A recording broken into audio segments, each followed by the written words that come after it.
Hey, Steve Zalunardo here with Treviso Realty. Happy Monday morning. Quick inventory count, 22,950 units, so dropped just a bit from last week, but sales have been robust. We're 714 sales in the last 7 days.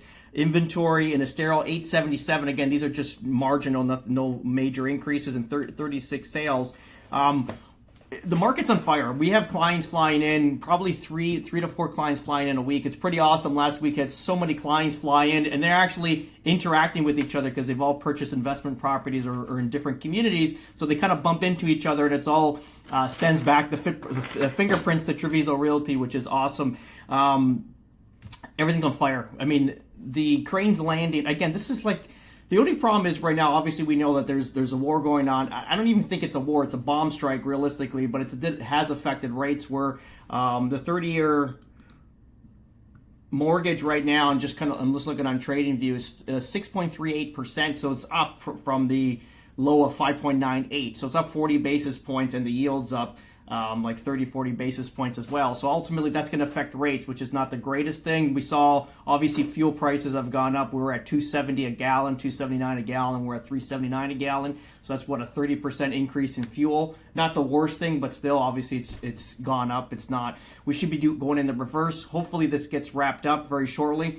The good news is, if you're watching the White House news, the Trump administration, Trump just put out a statement that he's going to visit China in the middle of May. Usually, if that's happening, that's when the war will be wrapped up because he won't be traveling overseas until everything's wrapped up. So that's good news. If there's like a timestamp to where this is going to stop, hopefully it's a negotiation deal and we can move on with better in America rather than the rest of the world, which is great.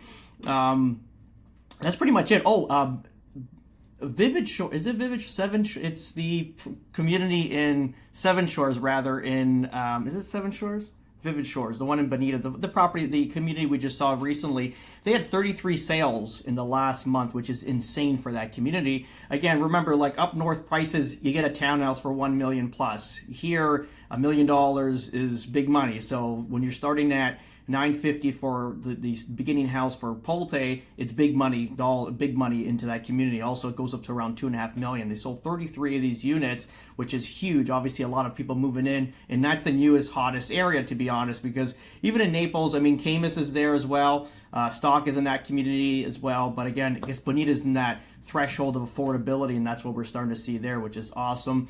That's pretty much it. I think that's it. We are on fire. Obviously, we're looking to hire a new admin / hybrid model with a real estate license and managerial experience as well. And we're going to put out that job today, to be honest. We are courting one potential right now, but we'll see if that comes into fruition, and then we'll keep you guys posted, because obviously that's the next step for us to grow more, so I can allocate more of my time to the offense and creating more business, which where my time is best spent. So that's pretty much it. We'll keep you guys posted on any other news. Have a great day. Bye-bye.